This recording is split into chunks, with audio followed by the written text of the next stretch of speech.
Good evening, everyone. How is everybody doing? Good evening, Dr. Doing well, and how are Great, you? doing great.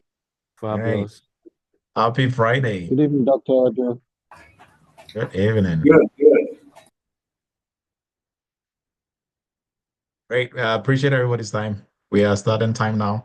So you're all welcome to Eretmis Cyber Chat. We do this every Friday night. And like I always say, Friday night you could have been anywhere else, but you chose to be here to share in the knowledge and then also to learn and get something for your toolbox. So, whether you are an aspiring cybersecurity professional, you're already in the industry, this is the place to be, right? A community of like-minded people, growing and learning in the cybersecurity space. So, appreciate everybody's time. If this is your first time, we do this every Friday night. So you can join us every Friday night live on Zoom, or you can join us on YouTube. Everything that we are doing, we transmit live on YouTube as well. So I appreciate everybody's time. So tonight we have a very interesting discussion, and we have one of our own who's going to walk us through what they do on the job, and it's going to be everybody else is going to be my co-pilot. So make your questions ready. You raise your virtual hand, and we give you the floor to ask your questions. So you're welcome once again. I'm Dr. Emmanuel Edu. And let's begin. So tonight we are going to be discussing how to become an information systems security officer, ISO or ISO, or whichever way that you want to pronounce it. So this is a very one of the biggest or a very common role when it comes to government contractors and working for the government, federal or state. This is one of the the very common roles that you are going to find out there, and they do almost the same thing in different organizations, but it differs a little bit, at least based on the agency you are working for. But bottom line, you are going to be doing pretty much almost the same thing, right? So let's see what you need to be able to function in this role. So we are here to learn. Now, this is brought to you by Eretmis Academy. We are a cybersecurity institute based out of New York, and we teach anything and everything cybersecurity. So we have courses that we are going to go through and let you know the different types of courses and specialty courses that we have. I'm Dr. Emmanuel Edu, cybersecurity professional, the CEO of Eretmis Inc., a cybersecurity company. We are a QSA, a PCI QSA company. We do PCI, DSS audits and assessments, and we do all other things cybersecurity. We do federal government contracts as well, and we work, but predominantly on the corporate side.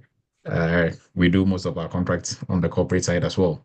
So, also the founder of Eretmis Academy and a former United States Army captain, a member of the Forbes Technology Council, and also a former professor at University of Maryland Global Campus and CTC. So you are very much welcome. Let's jump into. So for Eretmis, we are partners with CompTIA. We are CompTIA authorized partners. And what this means is that we have 20% discount on all CompTIA vouchers, which we give to everyone who joins us on CyberChat and everybody within the Eretmis family, right? Whether you've enrolled in a course or not, we still afford you this 20% discount on all CompTIA certification that you want to sit for. Now, this discount is only for CompTIA. Other certification bodies, they don't have these any discount program of that nature, right? So for everyone on here, if you are looking to sit for a certification or you already have one, every 3 years you are supposed to renew your certification. So two ways of renewing your certification. You can sit for the exam again, or you can use what we call continuous educational points. So if you are here tonight, every hour of time we spend here it counts as one continuous educational point. So put hashtag team live in the chat, and you can take a screenshot of that. And that is what you're going to be using as one of the continuous educational points. Also, if you go to our YouTube channel and you are watching some of these videos, you can also use that, take screenshot of that also as what you can use to renew your certification, right? There are a couple of folks on here within the Eretmis family who've used just Cyber Chat to renew their certifications. Right now, for Cyber Chat, we have a WhatsApp group that you will be able to join, and that way you don't miss anything Cyber Chat or any updates in the cybersecurity space. Right. So, and then also YouTube, we are transmitting everything that we are doing on Friday nights on YouTube as well. And Easter is around the corner. We have a 20% discount coming for Easter. So that will be sent out via all the different platforms that we have. So please be on the lookout. If you are looking to jump into any of our courses, then this is an opportunity for you to save 20% the cost. And tomorrow, our interns, our GRC interns, they are graduating, and we invite you to join us in the morning, 10 a.m. Eastern, to join us and to celebrate the hard work they've put into the whole entire internship program. Very intensive, but they went above and beyond. We were supposed to do 10 weeks. We went a little bit overboard because of all the Christmas break and other things that were in there. But finally, we are done graduating tomorrow. So kindly, we encourage you to join us and to help us celebrate our GRC interns. Now, tonight, we will look at cyber news, and then we will jump into how to become an information system security officer. Right. So with that, we are going to jump into cyber news. Now, in cyber news, guess who is on cyber news? So Zelle, everybody on here is not new to Zelle, right? You use Zelle to send money, to do other things. I mean, obviously to send money, but to send money for different purposes. Now, proud to cyber news tonight. I wasn't aware that Zelle had an app, right? Was anybody aware that Zelle had an app like Cash App? Yes, I was aware about it. Now you see.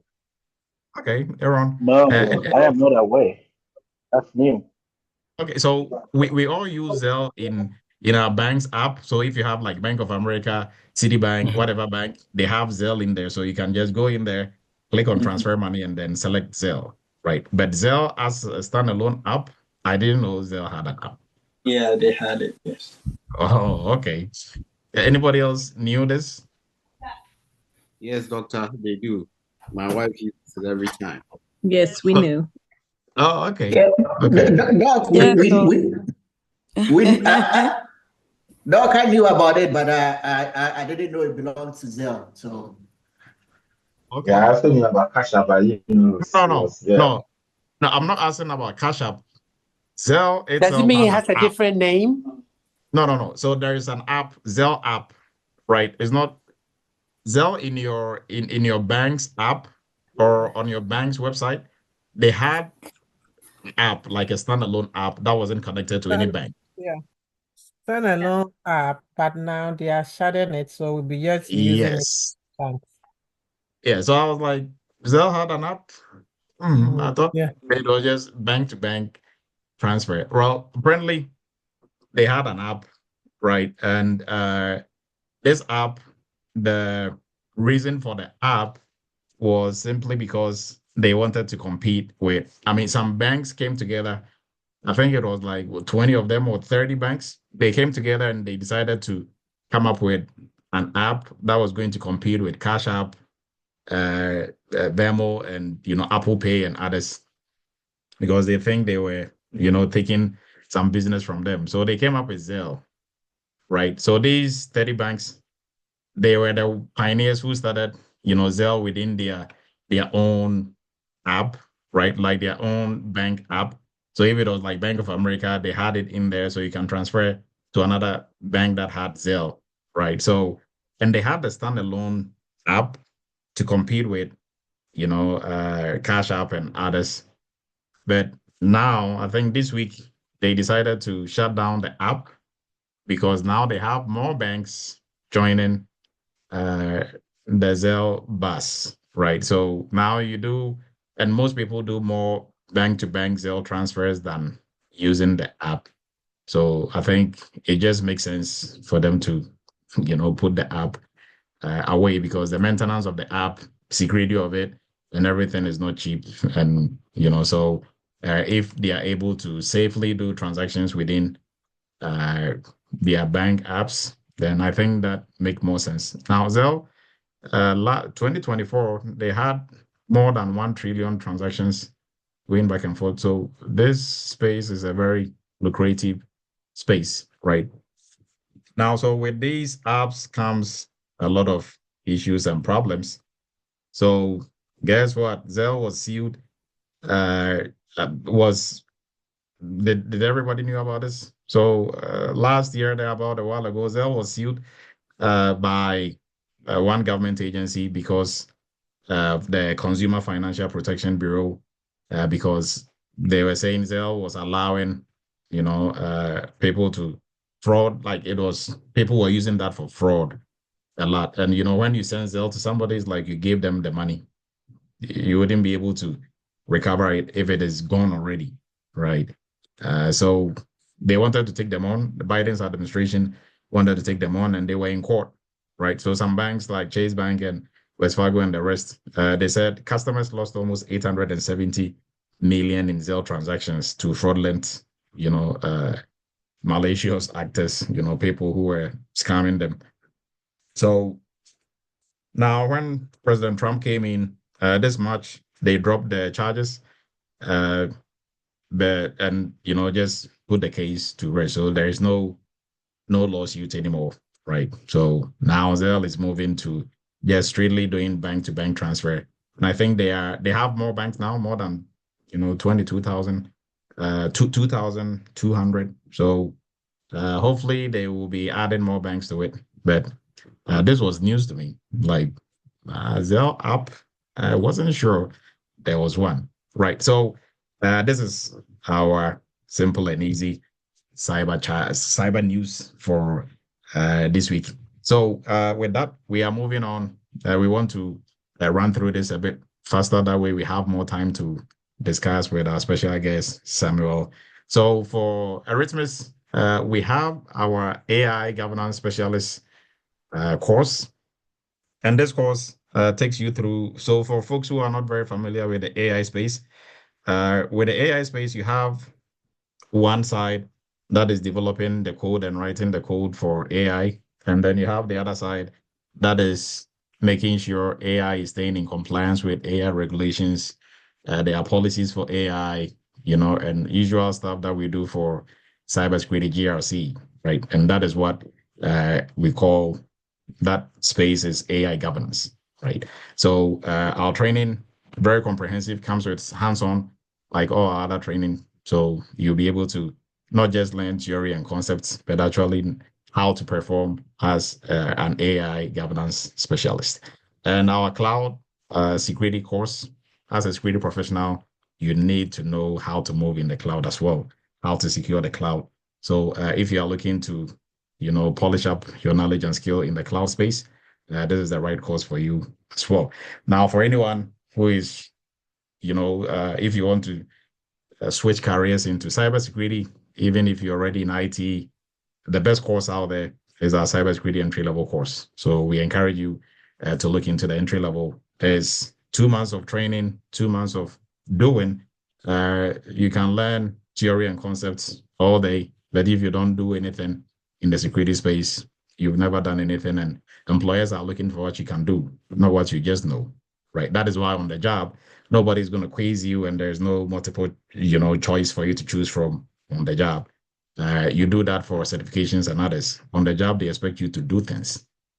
So how do you do things if you've never done anything? All you know is theory, right? So this course takes you from theory to doing, because you cannot also do what you don't know. So everything starts from the theory side, and then you have to, add the hands-on to it, right? So for our PCI course, also, if you are in the security space already, or you have a very solid IT background and you're looking to specialize in arguably the most lucrative niche in cybersecurity, then look into our PCI DSS training as well. There's our payment security compliance program, very comprehensive, comes with, we have 2 types, expert and specialist. Both of them come with extensive internship.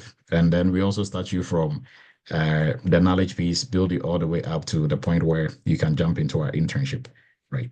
So for our very last program that we're going to look at, our cybersecurity GRC internship and workshop. So for anyone with some training elsewhere, you have a master's in cybersecurity, bachelor's in cybersecurity, you've done the boot camp elsewhere, but you really don't have the hands-on, this is where to be. Now, if you are not sure of this program, you can join our graduation tomorrow to really listen to what our interns did, for them to walk you through projects that they did. And when they started up to this point, the growth that they've experienced themselves, right? So this is where you're actually going to be doing cybersecurity. So this year, the goal is don't just learn cybersecurity, do cybersecurity, right? Our next cohort is starting on the 24th of May. Now, graduation tomorrow, kindly, we encourage you to join us in the morning, 10 a.m. Eastern to 11, very short and brief, but it's going to be very interesting. And our 20% discount for Easter is being rolled out also as well. So our YouTube channel, our WhatsApp link will be posted for Cyber Chat, and then the YouTube channel. Now, tonight's discussion, how do you become, or the steps, how do you become an information systems security officer, right? So before we allow a special guest, I know Samuel is here. Before we allow Samuel in here, we are going to go through just something briefly, and then we will give Samuel the floor. And you can make your questions ready, because as we are starting off, Samuel introduce himself, and then your questions can start rolling whilst, I'm also prepping and coming up with some questions, right? All right, so you can, and also put your questions in the chat as we are moving along. So how do you become an ISSO? So who is an ISSO in the first place, right? Like the name suggests, Information Systems Security Officer. So you are in charge of information systems, right? Now, mostly, like I said, this role is on the government side or on, private companies doing contracts for the government, right? So cybersecurity ensuring, all cybersecurity professionals are ensuring the confidentiality, integrity, and availability of information systems or data of some sort, right? So what ISOs do is they oversee the security posture of systems, and they ensure internal policies, industry standards, and government regulations are met, right? So they act as a bridge between technical teams, management, regulatory bodies, and other frameworks that the organization will have to stay in compliance with, right? So some of the key responsibilities: implementing and maintaining security controls, to monitor system security, detect vulnerabilities, respond to incidents, conduct risk assessments, security audits, develop and ensure security policies and procedures, ensure compliance with most of the NIST frameworks, right? I wouldn't say government frameworks, but most of the NIST frameworks are, mandated on the federal side, and then also some states. So NIST, almost all the NIST frameworks, but depending on the agency you are working for, but at least FESMA, RMF, and others, you are going to be working on such frameworks, and then also other duties to create security documentation, so policies and others, train staff on security awareness and best practices, serve as a point of contact for security issues as well, right? Now, some of the common places you are going to be working as ISO is going to be government agencies, like I said, defense contractors, health side, financial side, and then also large corporations. So depending on, but mostly this title specifically. On the corporate side, the same title sometimes might be security analyst or, other titles of that nature. But on the government side, they really love the ISO title. Now, whom are you going to be working with? System admin, your networking folks, compliance officers, senior leadership, and others, right? So with that, we are going to leave the floor to introduce our special guest. So Samuel, if you are here, you can kindly introduce yourself, and then we are going to jump into what you do on daily basis, and then you can, later on, you walk us through part of your journey, getting to where you are now. So, Samuel, you can kindly unmute yourself and introduce yourself.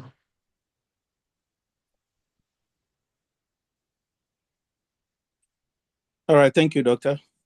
Can you hear me? Yes. All right. My name is Samuel. You can call me Bobby as well. I'm an Air Force veteran, and then currently I'm working with Aegis Aerospace as an ISSO. And did you say I should go through what I do on the job day to day? No, so just introduce yourself, like what you are doing and, your transition. So just give us a brief about you, and then we will start with the questions. Oh, okay. So like I said, my name is Samuel, and I'm Air Force veteran. And currently I'm working with Aerospace, Aegis Aerospace as an ISSO. And then my journey with Eretmis started, I think, way back somewhere 2022. 2022, 2021. I'm not sure of the year, but I remember going through my Facebook page, and then I saw your advert pops up, and then I reach out. At that time, I've always wanted to do something cybersecurity, but I didn't know how, because the people around me were telling me I need to study some programming languages and stuff like that, which, of course, I didn't have any background in IT. So with those information that I had at hand during that time, I thought it was going to be something that I cannot do until I make that phone call with you. And then after that, I knew I can do it. And then here am I today. All right, Samuel. Thank you for that brief intro. So, as an ISSO, what do you do on a daily basis? Like, if you can describe your role, like what really is your role about, and then you can go into your daily, like what you do on a daily basis. All right. So we are a team of 5. We are 4 ISSOs and then one. So let's say 5. We have the ISSO lead, and then we all handle different systems. So I've been assigned to 2 different systems, one on the low side and one on the high side. When I say low and high side, I mean one is a classified system, and then the other one is unclassified system. So my day to day, basically, I've been assessing controls, and it is a lot of controls in there. One of the system I have almost about 500 or more controls there. Oh God! Where I have to come out with poems for each of these controls. So my day to day has been almost the same, pretty much the same. And then also, there are a lot of meetings that I have with my ISSM rep. So my day to day is more like control assessment, having a bunch of meetings and making sure that the system, we are coming out with so many mitigation strategies, writing milestones and all of that. So yeah, pretty much about that. Okay. So, now, if you can help us here a little bit. So for folks who are trying to get into the cybersecurity space, you were talking about controls, systems. If you can break that down more for us. So, how is your environment like? Where you work, what do you mean by controls? What do you mean by systems? If you can break that down for us. Oh, okay. So I work with the government side, right? It is Aegis Aerospace is one of those contractors that work with the government. So we work on the government side at the Air Force base, Space Force base. All right. So when I talk about the system, we have so many systems that we work with. Some of the system is classified and some are not. So I've been assigned with a classified system. So I work, one of the systems that I work with is AWS, so which is mostly in the cloud-based system. And then we also have UDMZ. We also have they have those acronyms that they use, which I don't think is known anywhere beside the DoD. So basically, to make it more simple, we have classified system and then unclassified system that we work with. So the classified system is more like you need a clearance before you can be authorized to do anything on those systems. And then the unclassified system, of course, those are the stuff that everyone can do some stuff there. Okay. Any questions for Bobby as we are going through? If you have questions, you can kindly start putting your questions in the chat. Oh, okay. So somebody, Francis was asking, is the role ISSO the same as GRC role based on your explanation? Okay, so that is directed to me. We will answer that here shortly.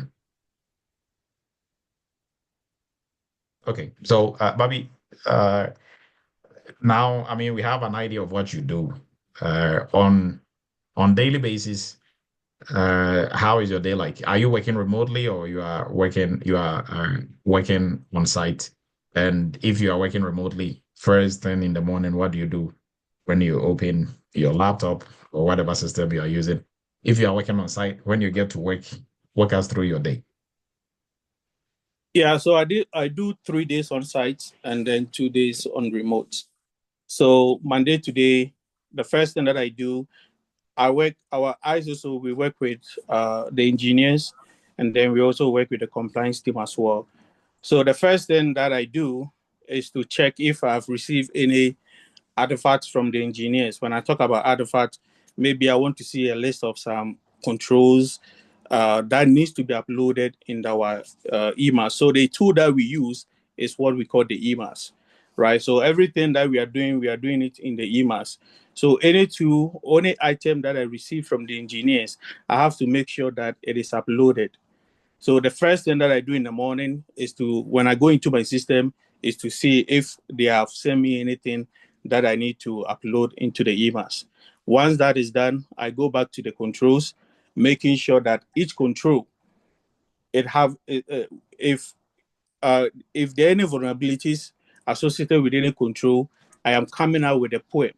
So when we talk about the poem you have to write a vulnerability description. Why do you think this is a vulnerability if we don't put any control in place, right? So I have to come out with a vulnerability description. I have to come out with a resource that are required. Where can we get those artifacts? Where can we get the resources to make sure that this control is being mitigated? Where can we get our evidences? I have to get those information from. And then from there, I also have to write an impact description. So the impact description is if we do not mitigate this risks, what is the impact to the system? I have to come up with something like that.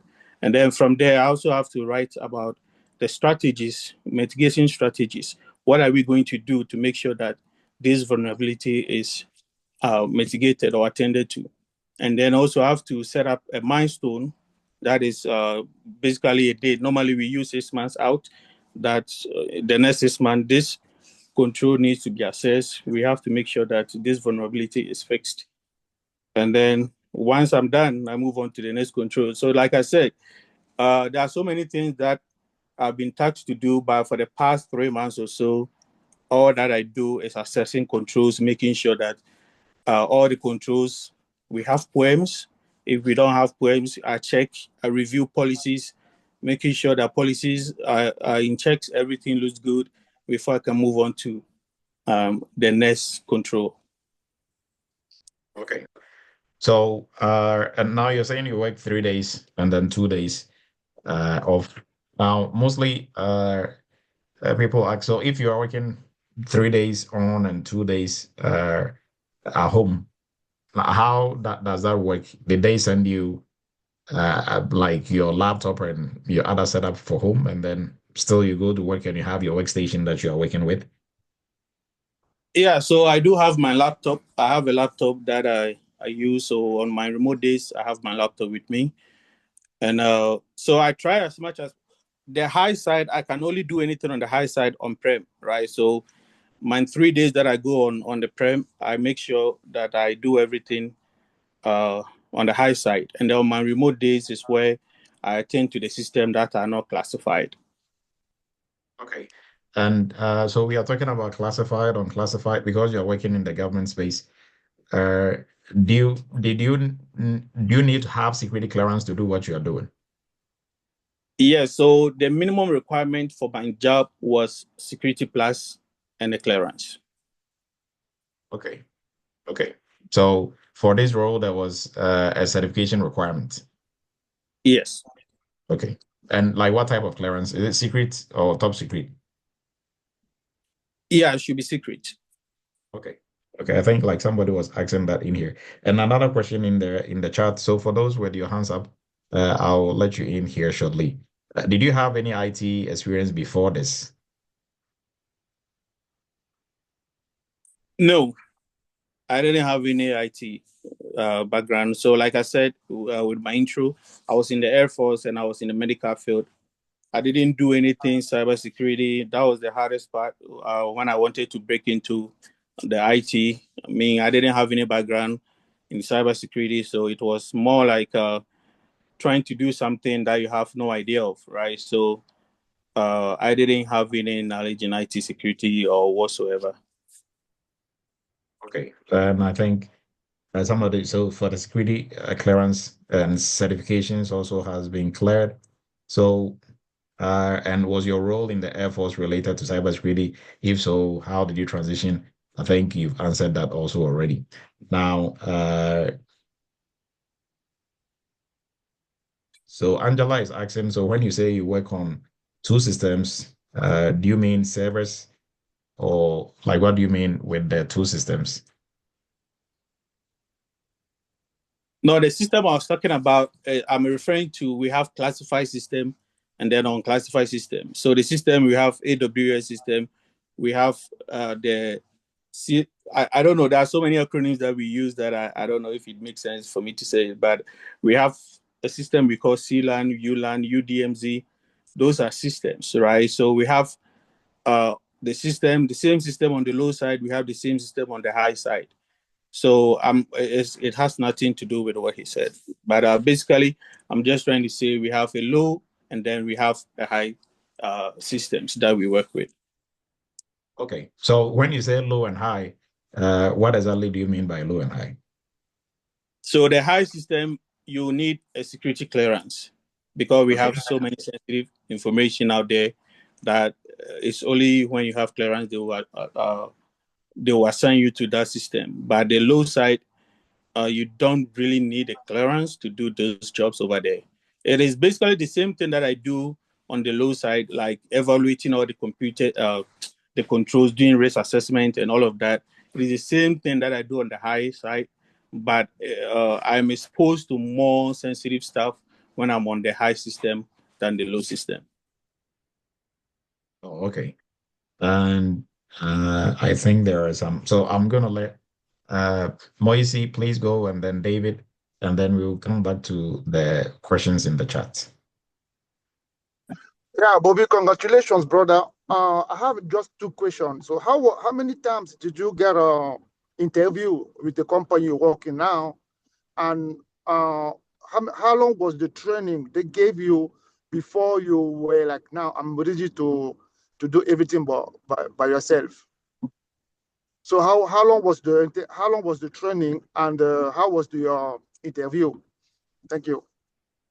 Okay, so the interview was just once, right? It was just one interview with the ISSM reps, those guys that I'm working with right now, and the ISSM lead.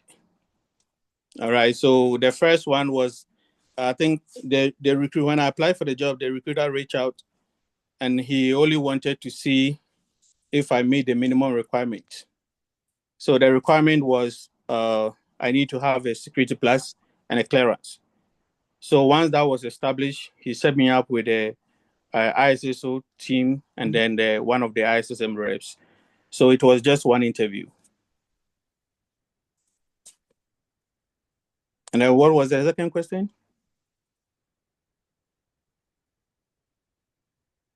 Moise. It was how long was your training? How long was the training they gave you at workplace before you feel like now you can't do by on your own? Oh, okay. So yeah, I mean, There wasn't any training. I mean, I was able to pass the interview, and then they gave me the job. So the only thing that I told them was I've never used our EMAS. So EMAS is the tool that they use, the compliance tool that they use on the DoD side, right? I have no idea about it. So I told them I was very honest about it, and everything that we are doing, everything I'm talking about, everything is done within the EMAS. So if you have zero knowledge about EMAS, it means you cannot do your job. But during the interview, it was more like risk assessment compliance question. And from everything that I did with Eretmis during the internship, I mean, we went through how to do risk assessment. The first project that we did was to conduct the security posture of a company. We came out with the gaps, we designed policies and all of that. So I used that knowledge, and I was able to go through the RMF process and then transfer the knowledge that I got from Eretmis, and everything that I was reading on the RMF side was making sense. So nobody taught me how to do RMF. We didn't do that on Eretmis, but everything that we did was basically the same as I read when I wanted to go into RMF, right? So nobody actually taught me anything. After passing through the interview, they gave me the job, and we are a team of 4 ISO plus our ISSO lead, making 5 of us. So the first thing was, I think my first 2 weeks, they didn't assign me to any particular system. It was more like training and training. They were training a video on how to use the emails, but I mean, looking at the how the video is, the training, the structure, and everything, it doesn't really make sense when you are just watching it until you start using it, right? So I have to ask the right question. The other team members, I'll ask them, hey, how do we do this? How do we do that? So it was almost every day I go in, I have a lot of questions to ask them. And whatever that they're doing, I'll be observing. Nobody actually assigned me. Our lead never assigned any of the ISSO team member to me that I should work with, right? But I was just on my own. Whatever that they're doing, I'm watching. And sometimes the lead will just call me, hey, this guy is doing this, go and watch him do it, right? And if I have any question, I should ask him. Uh, they so my first month was more like they have so many policies, they're about to review them. So I should just help them review the policies. If I find anything that is not supposed to be there, I should come out with the way we can handle it. So they gave me that, just going through reading policies and making sure that the policies are good, making recommendations and all of that. All right. So on the job, I would say I needed to know what this whole process of RMF is. But like I said, even you can know everything, you can read and understand, but everything that we are doing on the job is done in the EMAS. So that is the most challenging part of it from the beginning, right? So yeah, if I've answered you. All right. David, please go ahead. So my question was, so when you started speaking initially, you said something about you have about 500 things on the control that you are working with. My question is, how do you keep track of all this 500 if you have the same thing on the high side and the same thing on the low side? Do you guys use, you said you use EMAS, but do you guys also use Splunk in anything as well? Yeah, so if I'm working with the control family, let's say AC. So AC is basically access control. So under access control, I can have other sub controls, like I can have about maybe 50 controls just in AC, right? And I have to finish everything in AC before I move on to the next control. So the EMAS actually tells me where I left. And as far as tracking the controls are concerned, I see everything. I know where I left. So the next day I continue right away from there, right? And if other tools that we use, which I have not used it that much, we use other monitoring tools. We use the Tanium, we use SolarWinds as well. So those controls or those tools are used for monitoring some of these hardwares and then our softwares, right? But I've not really used it that much. But occasionally, I use it just to track some of the artifacts on the system. All right. Angela, please go ahead. Yes, thank you.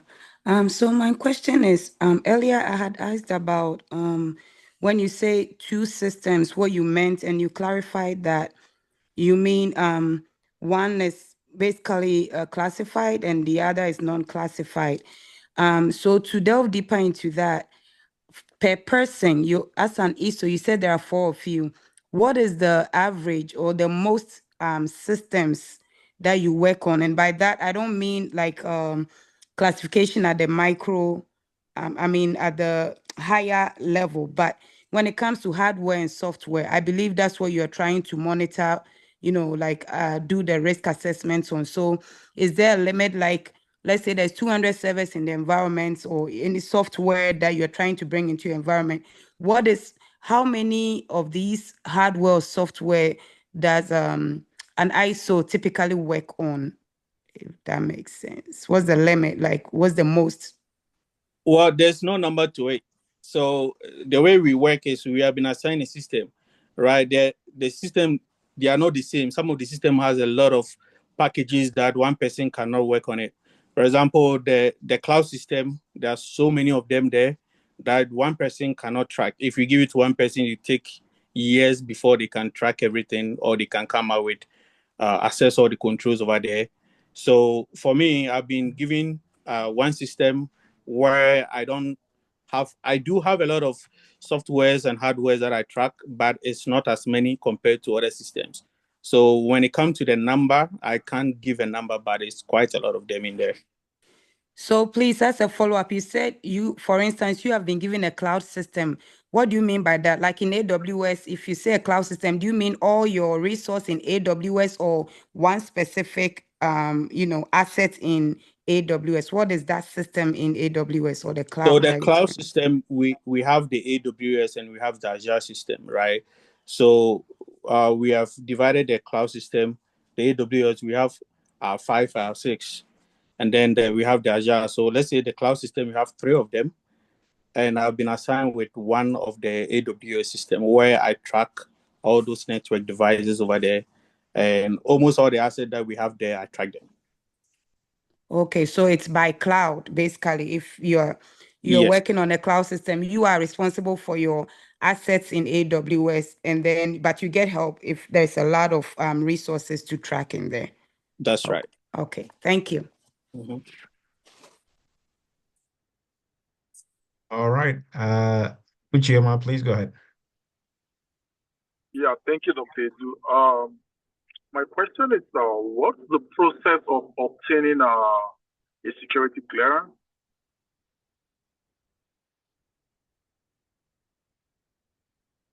Okay, so for me, yeah, mostly if you have served in the military, about 90%, 95% of military personnel, they do it for us free, irrespective of your job that you are doing. Like I said, I was in the medical field. Yeah, they decided to do a clearance for me because maybe my job at some point I deal with patients, right? And I get to know some of their sensitive information and stuff like that. So I have no idea, but I guess that is the reason why they did it for me. So having a clearance, I am not sure if there are any other means besides what the military did for me.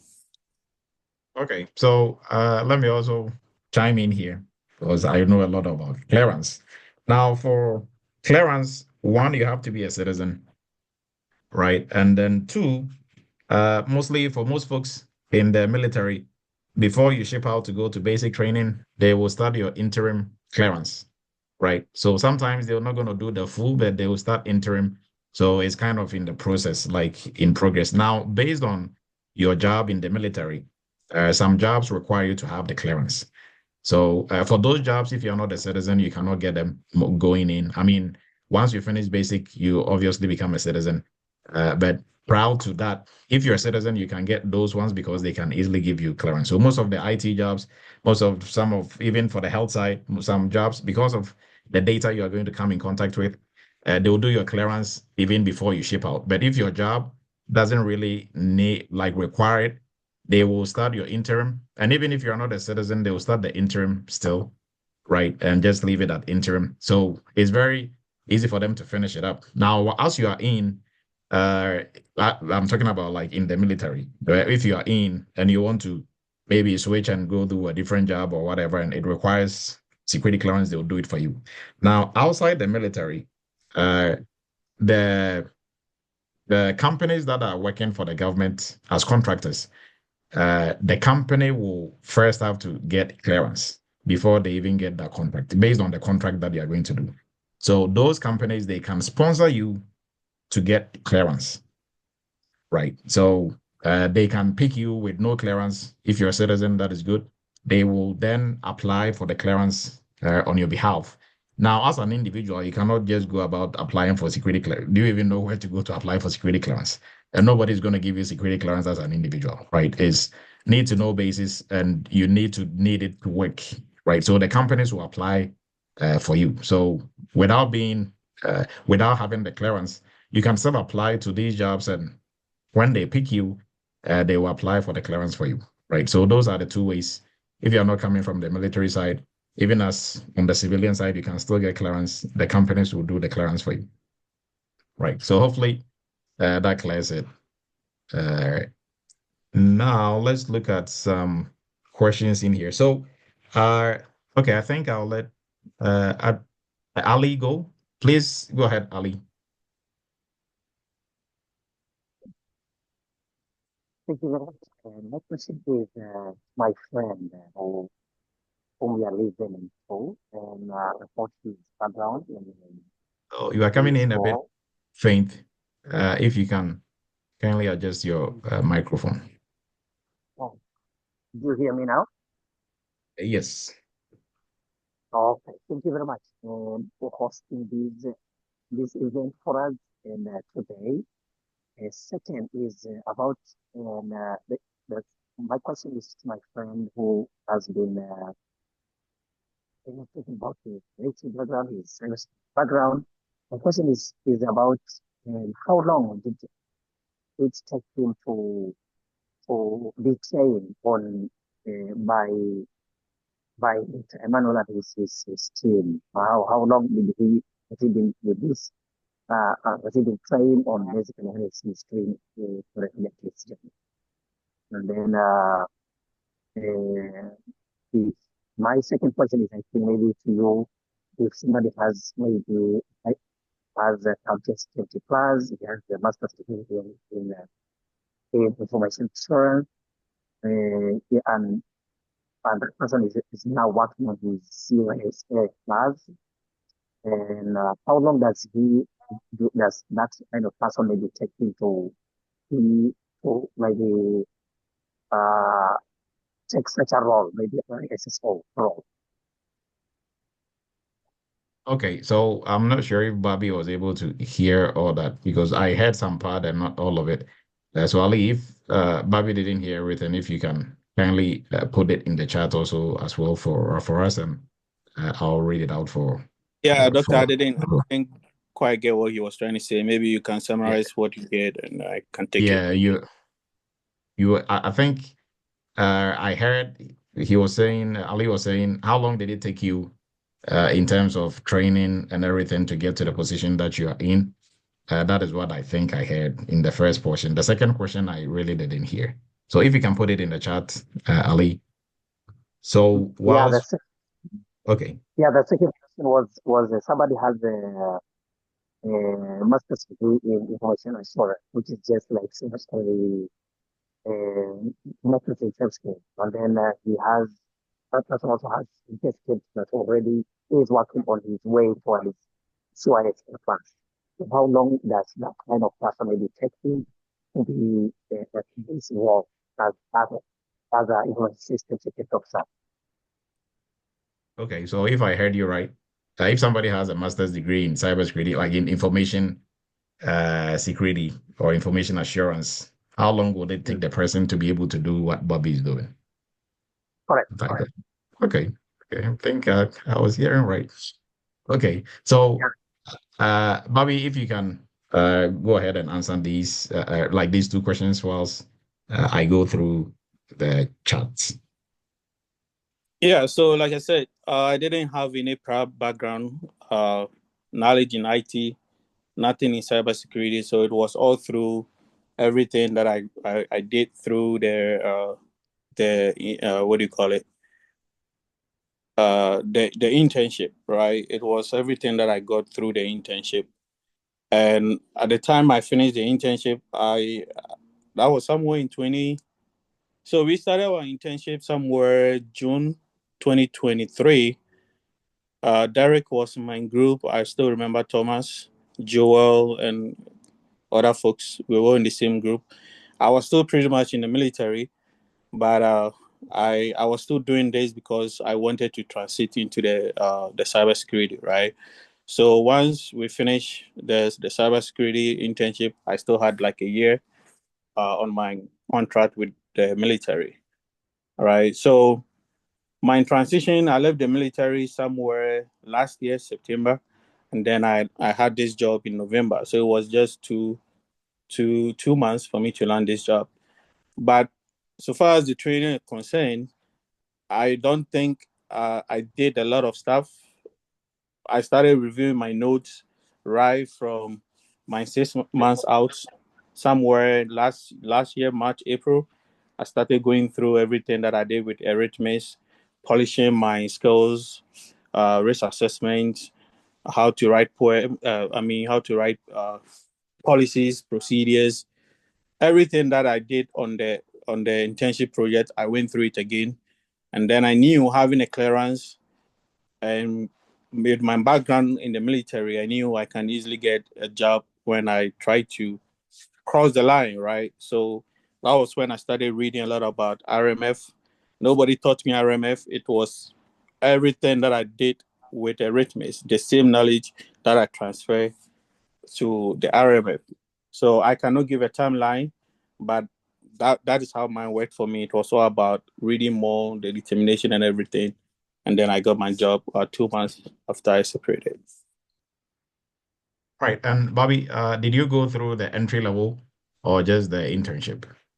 Yes, I did the entry level. So yeah, the entry level it was tough for me because like I said, I didn't have any background in IT. So some of the stuff that I was reading, going through the entry level was things that I've never heard it anywhere before, right? So it was kind of rough from the beginning.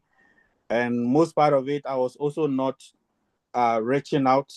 And at that time, too, I was chasing a lot of other certifications that I needed to do my job in the military. So I was combining the two at the same time, and that was very challenging. How I was managing my own time, it was very challenging. But once I did finish, I know a lot of folks said they use like a month to finish all the entry level, everything there. But in my case, I used about 5 months. I know you can do within some few weeks or a month, but because I was still doing other thing, the military side, it was very hard for me to manage my time. How I will come out balancing those two at the same time was kind of difficult. But once I finished going through it and I joined the internship, that was when I knew like everything was now making sense. Honestly, everything that I read, the entry level was kind of, you know, was good information, but I still didn't understand because I didn't have a strong background in IT. But the moment we started doing the internship, everything started making sense. Now I can go back to my notes and read. I'm like, oh, okay, this is the meaning of this and stuff like that, right? So yeah, I went through the entry, and then I also did an internship. Okay. So let's jump in here. Uh, Question from Abraham. Did you have Security Plus before your course with the Eretmis? And once you answer that, we'll go to Louis. No, I didn't. I didn't. So during my 6 months, probably before I left the military, that was when I started chasing those certification. Like I said, that time I've gone through my entry level notes. I've gone through what do you call it? The internship, everything that I did on the internships, and I was very sure I was ready to get my certification. So I didn't have any certification before I joined Eretmis. It was way after the internship before I got it. Okay, and someone is asking, what is the difference between poem specialist and ISSO? Well, this is the first time I'm hearing anything like poem specialist. I don't know what. I have no idea what that is. But poem basically means plan of action and milestone, right? So poem is like I described earlier on. Once a control, all the control, they have to have some poems. If there's a vulnerability, we have to come up with a poem. Once we assess the control and we identify that the control needs a poem, then we have to come out with everything that needs to go into the poem. So the poem itself, the content of a poem, it means that there are weaknesses that we have been able to identify in the control. We have to come out with remediation steps. We have to write impact analysis. We have to come out with the milestone, and then we also have to indicate who is responsible for that, right? So poem, I would say, is like a corrective actions that we take in order to fix deficiencies in the system. So I don't know where any job title that is called a poem specialist, but poem is one of my day-to-day thing that I do on the work. I need to make sure if a control is assessed and there's a weakness, I have to write poems. Okay, so now let me translate everything that Bobby said, right? I'm the grandpa, so I want to, break it down in the grandpa style. So for maybe everybody on here, if you keep hearing controls, controls, controls, and you're like, what are controls, right? So for in cybersecurity, we have a checklist, right? Different types of checklists that we use for different things, right? So for on the government side, there's a whole list of them. We call them frameworks. On the government side, we have NIST, RMF, we have FESMA, there's a whole, so it's simply a checklist of things that have to be in place, right? So if maybe let's take it on daily basis, like yourself, you have a cell phone. So one thing on the checklist is you should have a PIN on your cell phone. You should, have a lock on your cell phone, right? So either facial recognition or, a PIN that you're going to type or some, symbol that you're going to make for it to open. So if we check your phone and there is no lock on there, then that is where we come into what Bobby is doing. So that is a vulnerability that we have to fix. Now, the poem comes in for the fixing. We have to identify who has to do the fixing, right? Two, what are we going to do the fixing?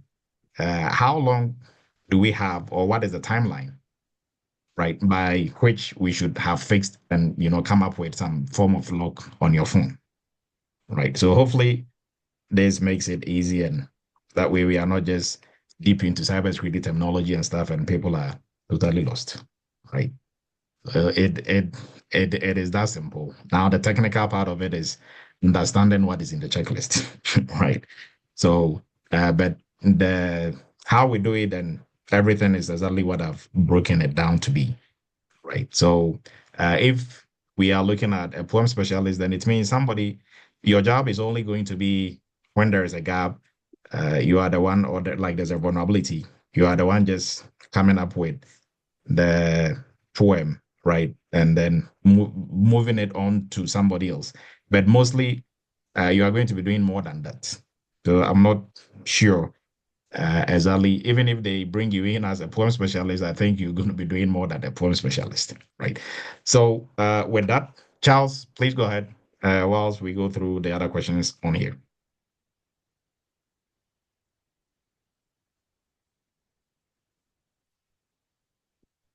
You are muted if you're trying to speak, Charles. Hello. Yes, go ahead, please.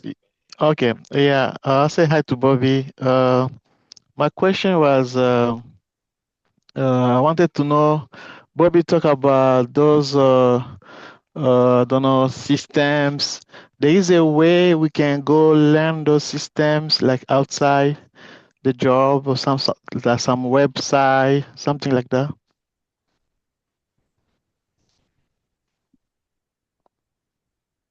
No. So if you are trying to come into the RMF, the only thing that I can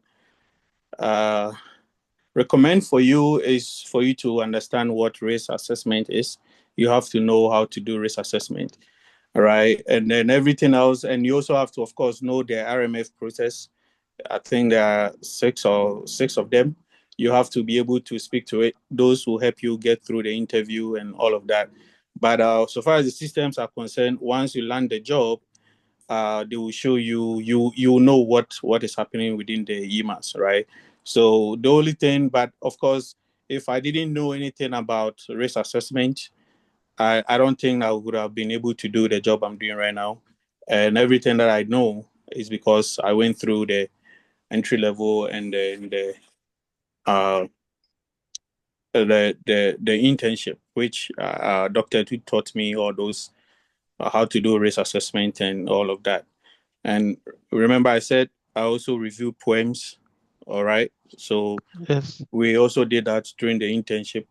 It was one of the project, I think project 4, project 5, I don't remember. But after you have done your risk assessment, you have identified all those gaps, you have to come out with all those mitigation strategies. So it's pretty much everything that we are doing in the RMF, right? So if you really understand risk assessment procedures, you can easily transfer that same knowledge on the government side.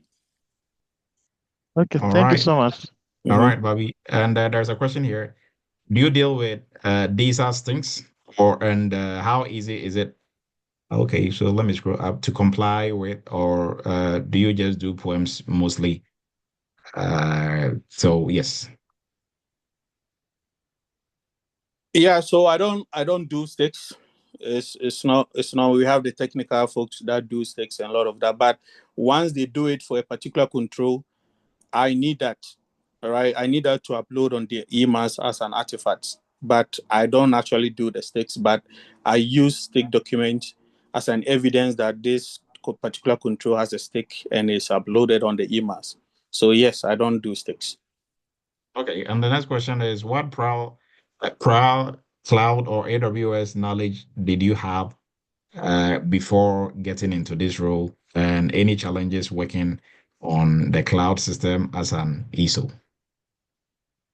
Yeah, I didn't have anything. We didn't do any cloud computing during the internship, right? So I didn't have any prior knowledge or whatsoever. So when I was assigned the system in the cloud, it was kind of challenging for me because I basically don't know anything, right? But everything that I do in the cloud, tracking all those devices and everything, is the same thing I do on the other side. So it is not really a big thing. But yes, of course, I need to know my cloud stuff. Sometimes you go for meetings and you are supposed to brief everyone there. They kind of mention terms in the crowd that if you are not familiar with it, you wouldn't be able to make meaningful impact in the meeting, right? So, and at the moment, I am in the cloud computing class with Dr. Edu, because about a month ago we needed one ISSO on our team, and guess what? I'm new on the job, but occasionally they even put me on the hiring team as well. So our hiring process is very, like I said, it's normally 2 steps. I wouldn't say 3, because the recruiter that will reach out to basically is just trying to check if you have the minimum requirement. That is your clearance and your security plus. Once you pass through that, then the next phase of interview is us, we the ISSO. So the ISSO lead normally select 2 from the team, all right? And then we go through the interview, and then once the person pass, that person go and meet the PM, who is the project manager. And then if they pass, they get offered, right? So at some point, like a month ago, we needed one person on our team for the cloud who will be managing all our cloud environment.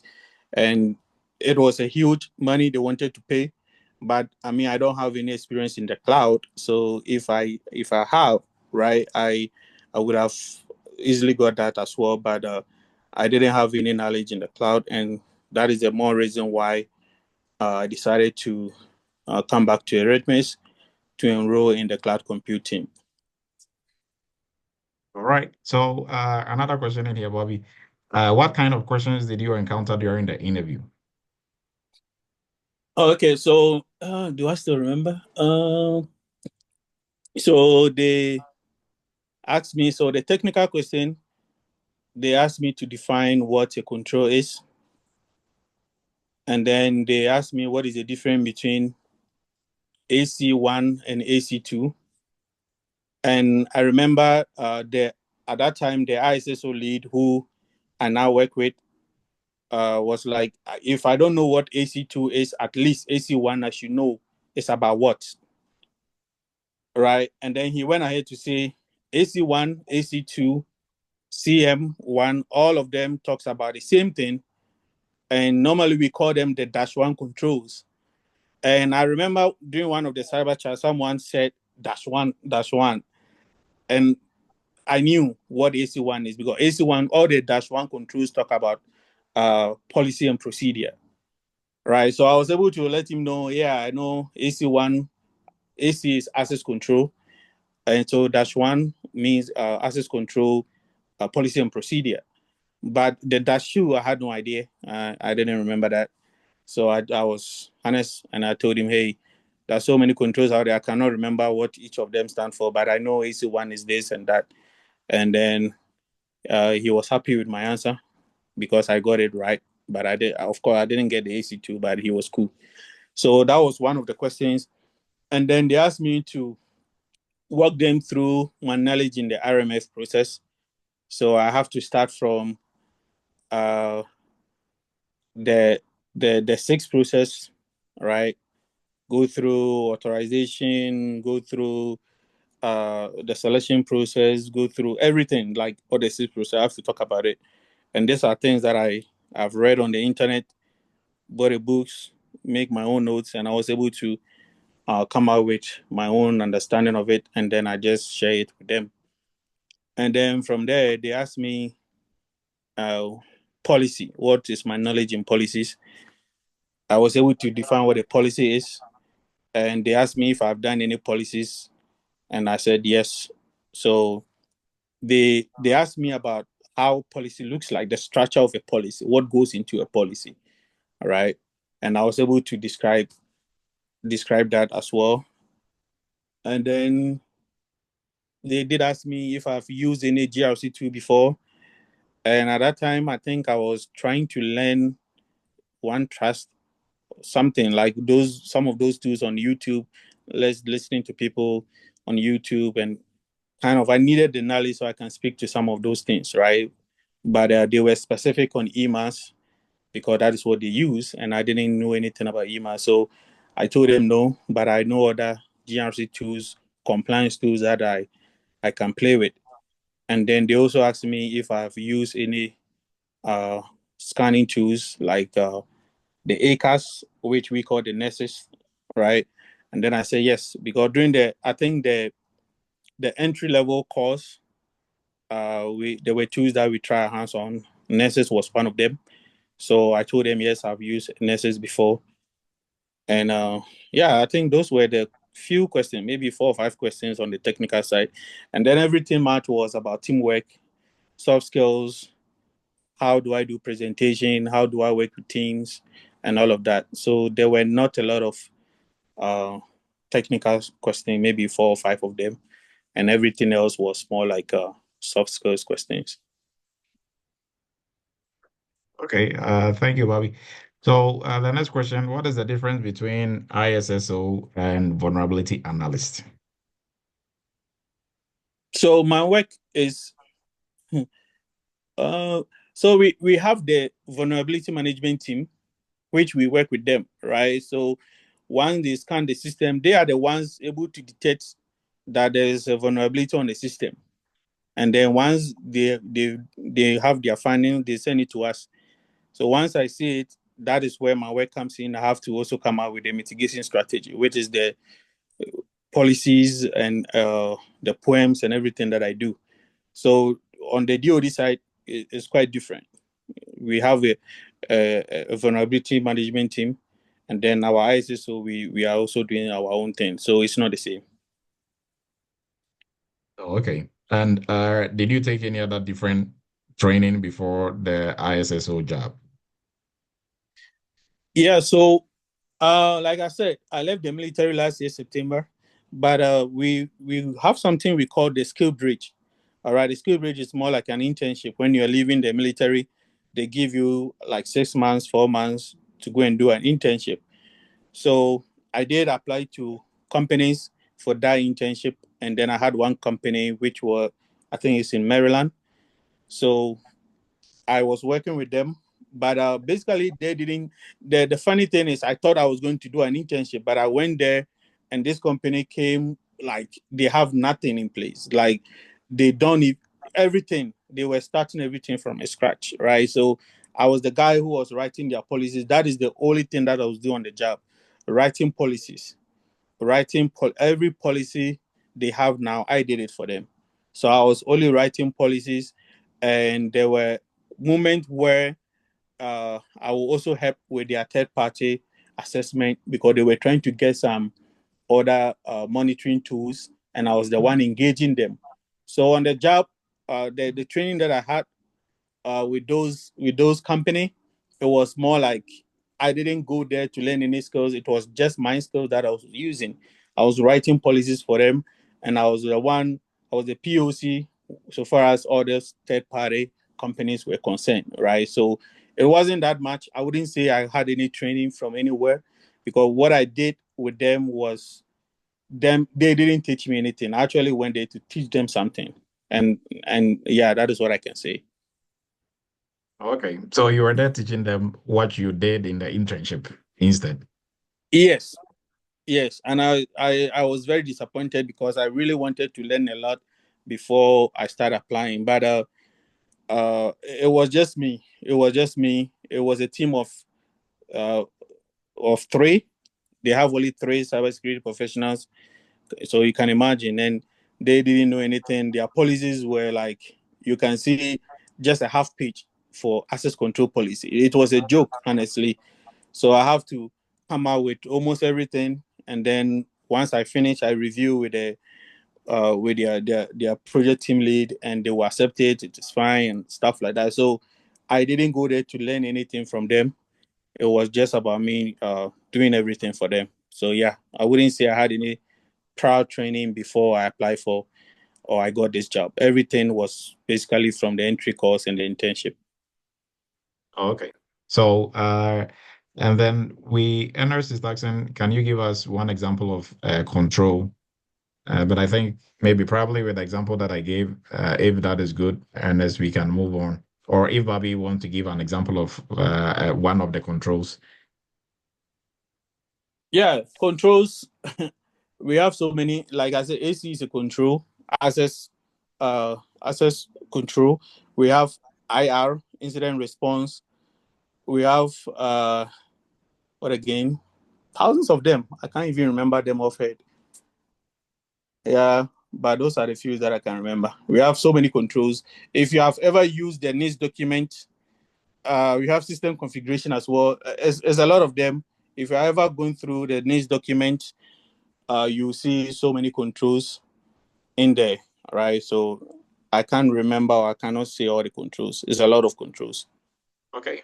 And George is asking, what is the difference between cybersecurity analyst role and an ISSO role?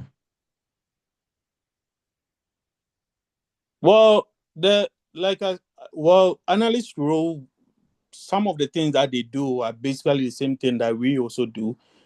So normally I don't go much with the titles because the title can be very deceiving, right? It's about the description of the job. If you know you can do the job based on what they are expecting you to do, that is it. The role itself, uh, we handle systems. ISSO, we handle a system. So a system package, everything that goes into the system, you are the owner of it. Make sure it's good. Analyst is more like they assign them to something specific. Maybe they come out with uh it's kind of similar. So maybe doctor, maybe you can come in. I'm not too sure about. Yeah, so with job titles now, mostly ISSO on the corporate side, you'll be a cybersecurity analyst, right? Or similar title, GRC analyst, right? But on the government side, they choose to use ISSO. So what you do is really not that much different. But then also when it comes to the job titles, sometimes it gets a bit tricky. You don't have to really hang too tight on it because what you're going to be doing as a security analyst in one company might be different from what you're doing in another company as a security analyst, right? But the bottom line is you should understand security and you should have worked on different projects. So anywhere they put you, because you can be a security analyst in one company, and what you'll be doing on daily basis is really a third-party risk analyst job, right? Or you can be doing a GRC analyst job with the title of a security analyst, right? So, but if you don't understand security one, have very strong working knowledge in security two, have some projects, under your belt, then you wouldn't be able to function effectively, right? Now, let's run through the rest of the questions here. John, please go ahead. Hi everyone. Just a quick question. I'm I'm just now starting. I'm just like our speaker. I have no hands-on experience in cybersecurity or anything, but I am in pursuit of a BSA in information systems and security. My question is, how do I prepare my resume with no experience whatsoever? And trying to find a job.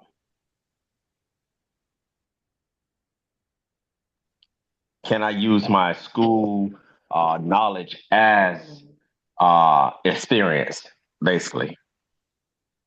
Okay, so before I let Bobby come in, so in cybersecurity, when we're talking about experience, right, it's not limited to just your technical cybersecurity experience, right? We are looking at overall, so technical and non-technical.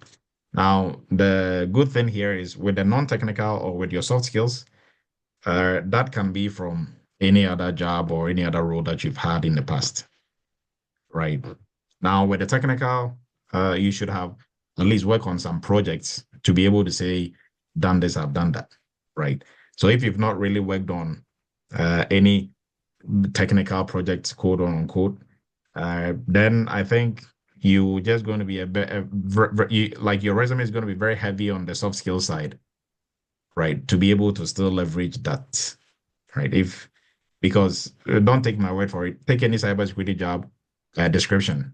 If you go through skill set they are looking for, they will list the technical side, and then you jump into leadership skills, managerial, great presentation skills, oral and verbal communication, right?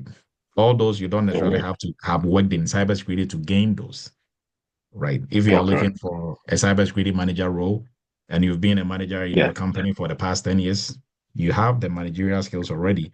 Now, what you just need to add to it is the cybersecurity knowledge and some skill, right? So, but like a role like that will also be very heavy on soft skills. So it's probably going to be like 70% soft skills and maybe 30% technical, right? In cybersecurity, the higher you go, the less technical it becomes. So when people are selling themselves short, they're like, yeah, I'm just coming into security, I'm starting from scratch. How can I? You can apply for managerial roles because guess what? People that you're managing in your previous role is the same people you are going to manage here. Now, granted, you have to understand the technical aspect of the job, right? But really, you think your CISO can really do the poems you are doing or come up with like conduct the risk assessment of your company. Now, if the CISO went through the ranks all the way up to that point, then yes. But mostly CISOs, you are just managers or VPs and directors from other companies who've been able to leverage themselves to get that role.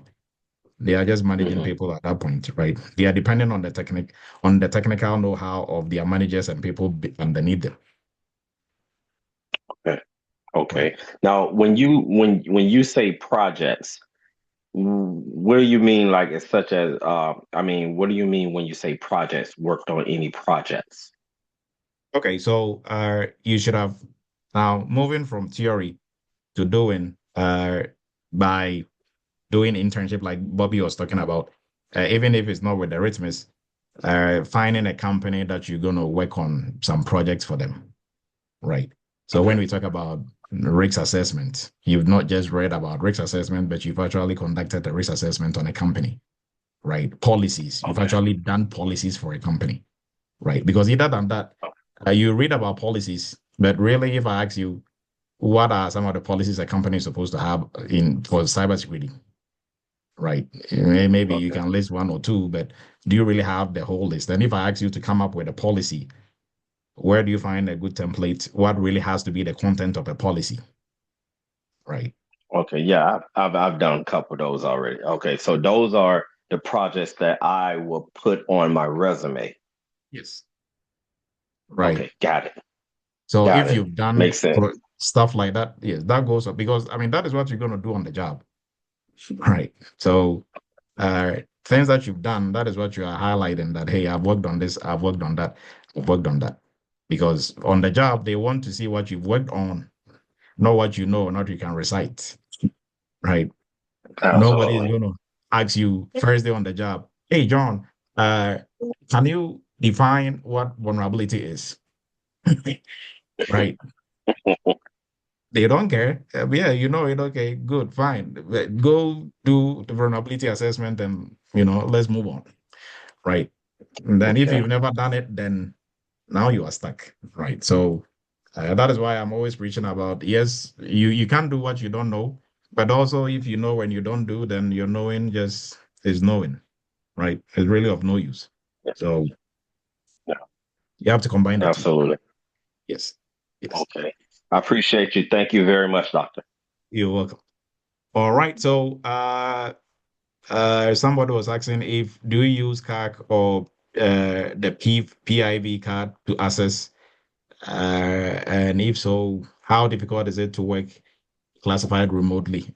So okay, if you want to jump on this, Bobby. So do you use your CAC card or you use the civilian version of the CAC card? And if so, how do you use that at home? Oh, so like I said, I do have the card, the civilian version. So that one is only used for the unclassified side of the system. And then I do have another card which I use for the classified side. But like I said, the classified side or the high side, I can only work when I'm on site, right? So I only use that when I'm on site. All right. So starting with the questions from the bottom here, what tools or templates are used in policies? So Raphael is asking what tools and templates you use in, I think, creating policies in your role. There are no templates. And well, there's a guide how the DoD want their policies to look like, right? So maybe I would say that is a template. But so far as tools are concerned, we don't have it too. Everything, you have all the document where you can pull resources from. And I do not do the policy in isolation, right? Everything that I do, I also do a lot of consultations with the technical people, the engineers, the scan management team as well. So they all have other resources that they send to us. And all I do is to go through them, pick those ones that I need, and then put them in the policy. So there are no tools that we use or we for the template, not a template like there's a design template that you are just filling in the gaps. No, but there's a standard. So I wouldn't say it's a design template that we just fill in the gaps now. Okay, so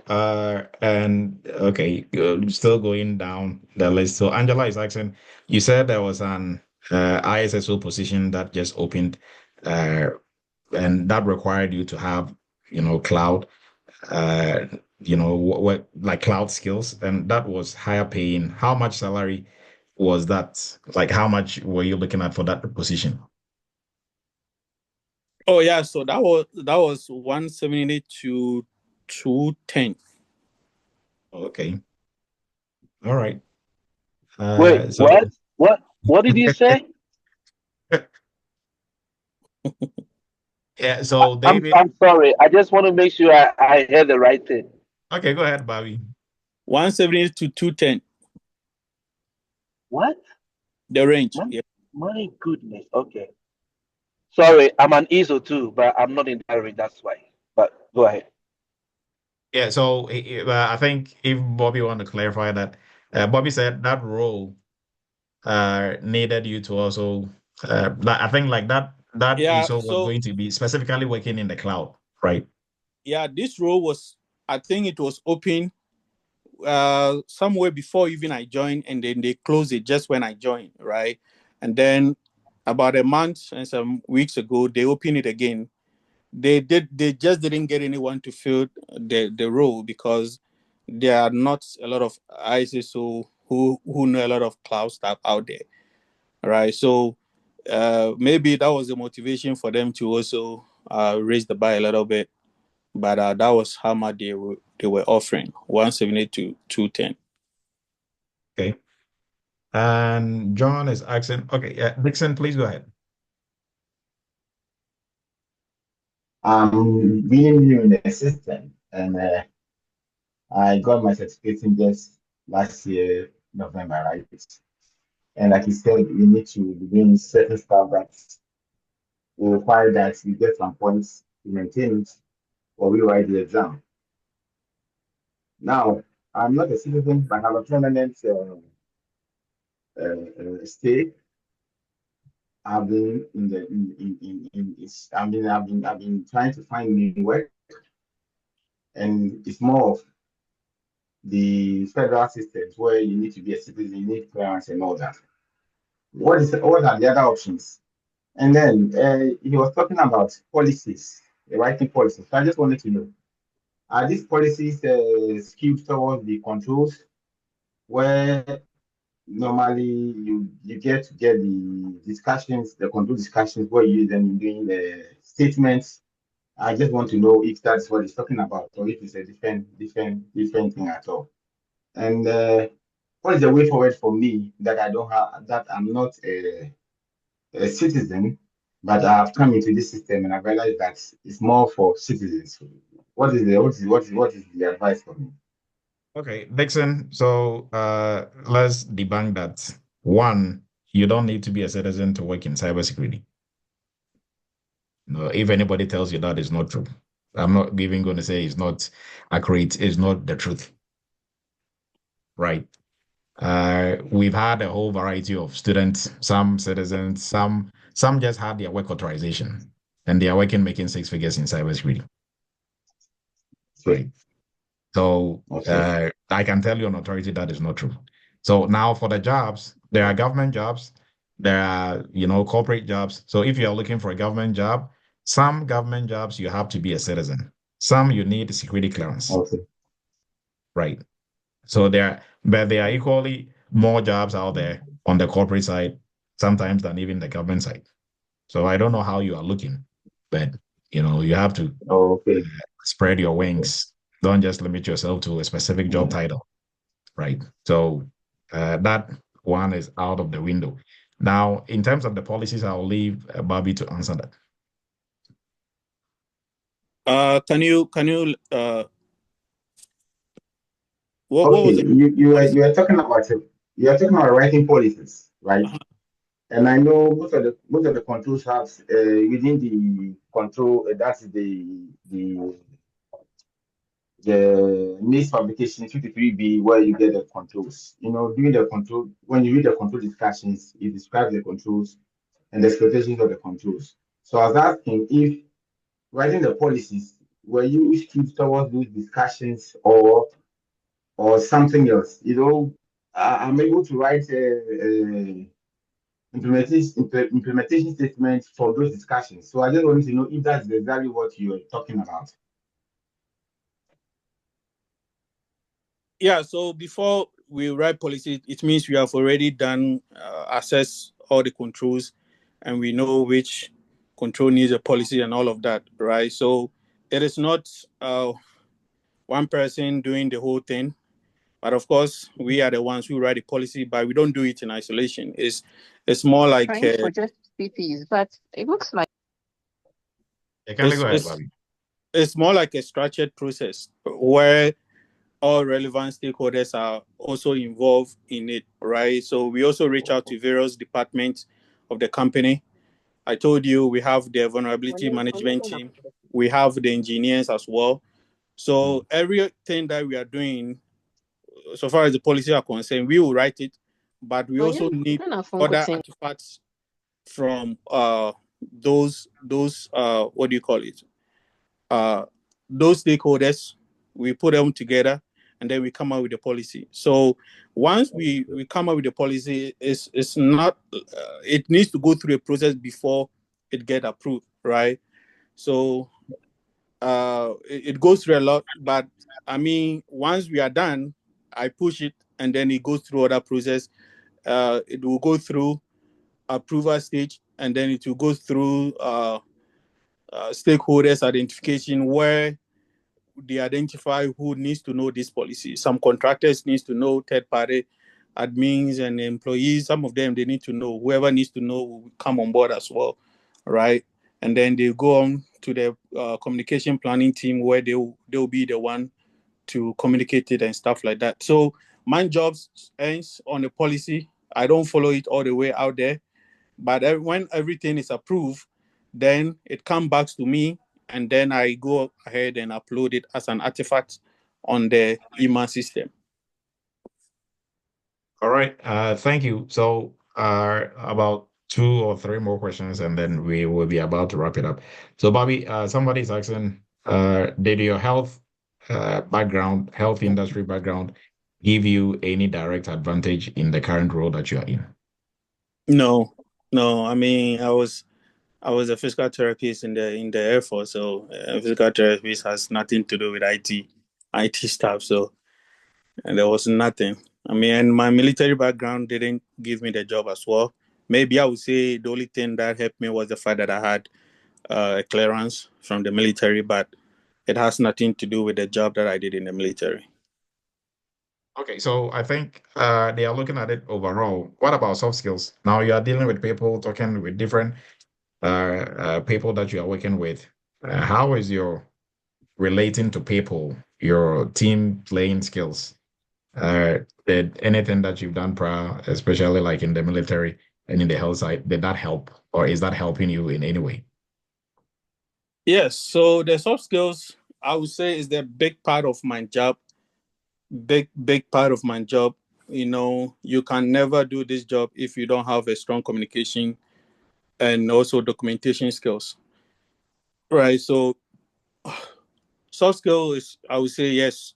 I mean, it is the biggest part of the job. Like I said, for example, when it comes to policy creation, if you need some artifacts or if you need some information from other team, you have to communicate with them, right? So if you don't know how to communicate, approach people and ask for help and all that, I mean, it becomes a big deal, you know. So strong communication, you cannot, I mean, say you don't have it. You really have to learn how to communicate well. And the other thing will be teamwork. Like I told you, we have a group of other people that we work with, other stakeholders that we reach out to. And almost every week, there are meetings somewhere, at least two or three meetings in the course of the week. And sometimes they want to know something about your system. So sometimes they want to know something about the system I'm working with. So if I'm working with on the system and someone needs something from the system, they will reach out to me. They will set up a Zoom call with, a Teams call with me, and I have to walk them through things and all of that, right? So it's all about communication. And we have the engineers where they do all the configuration on the system. So I need them. If I'm assessing a control, I need to have an evidence that, okay, we have this in place, this is this, and most of that stuff comes from the engineers. So I have to reach out to them. So if you don't have a good collaborate with them, you know, I mean, how are you going to get all those artifacts? So yeah, the DoD is a big, very huge, and sometimes you'll be chasing one person for just a paper, and it takes months, and they are not, you know, trying to give it to you because they also have other things they are doing. So yeah, two big things here will be strong communication and a good team worker. All right. Thank you. For Charles, please go ahead whilst I'm bringing up last two questions.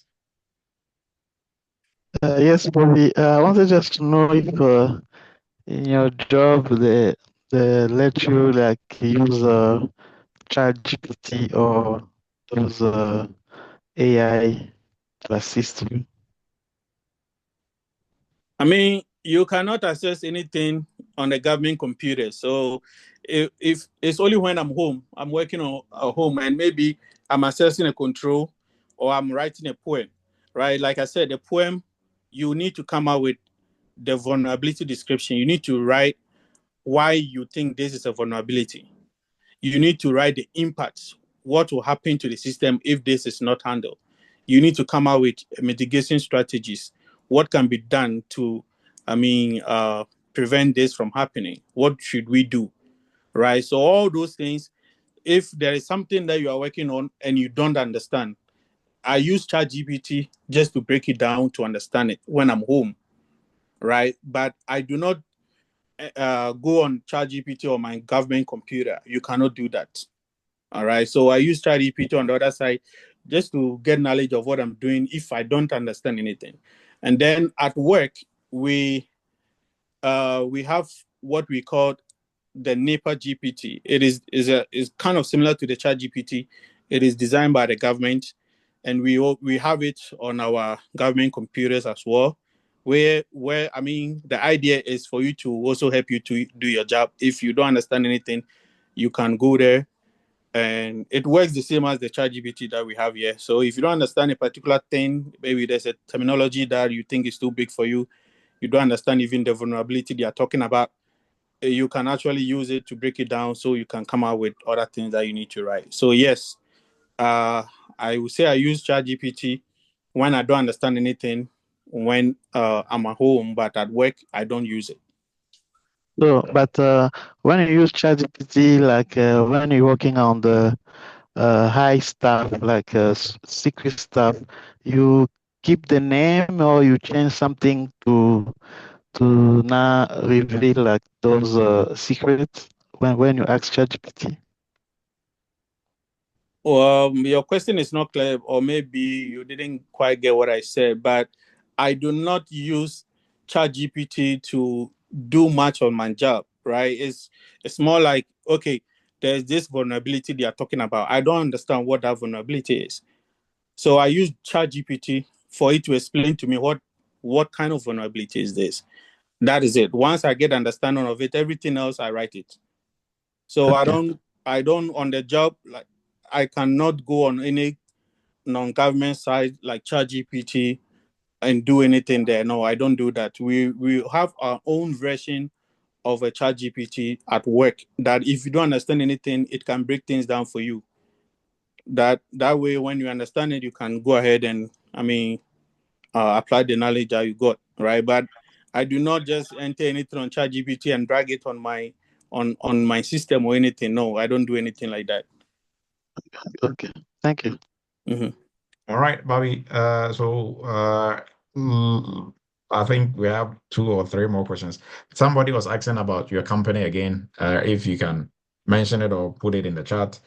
Also, so Derek is asking, without an IT background, how much commitment and effort did you put into getting to where you are now? And I mean, during your days at Eretmis, how much hours and how much effort did you put into during the entry level and then internship? Yeah, so the motivation, started off with the call that I made to you. Like I said, that was in 2021, but not until 2022 that I started, somewhere October, November. That was when I started going through the entry level course. And it took me like 5 months, 5 to 6 months to finish the entry level. I know other folks did it within some few weeks or a month, right? But at that time, I was not really there was not really nothing at stake because I was still in the military. I still had like 2 years on my contract, right? So there was no need for me to be rushing.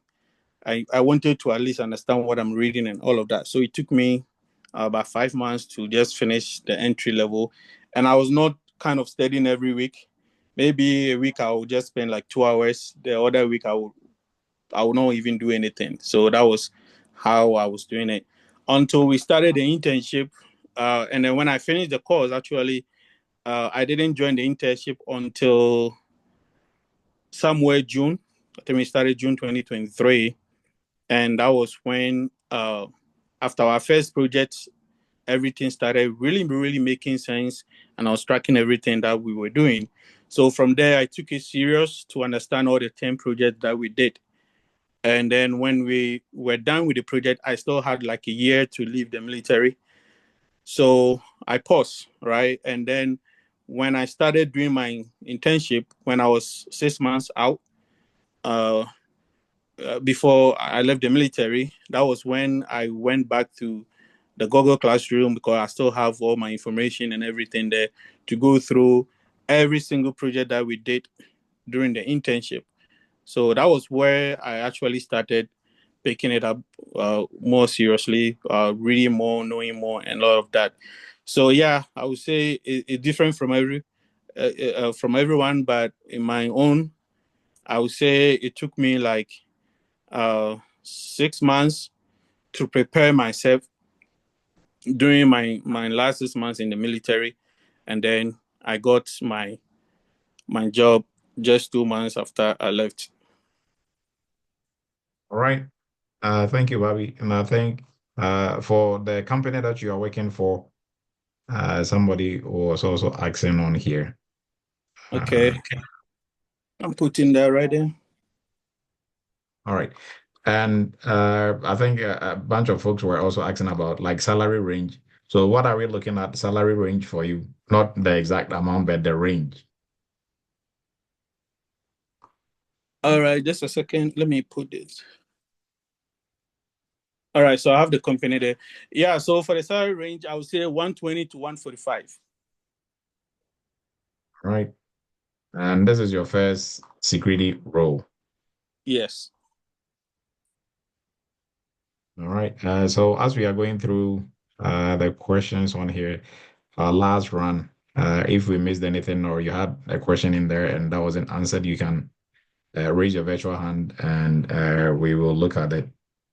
Right. I think there were, okay, somebody was asking how do you maintain your certification? So as if you're on here, as you're on here, put in the chat, put in hashtag team live and take a screenshot of it. That will count as if you've been here for the 2 hours, you can do that twice. That will be two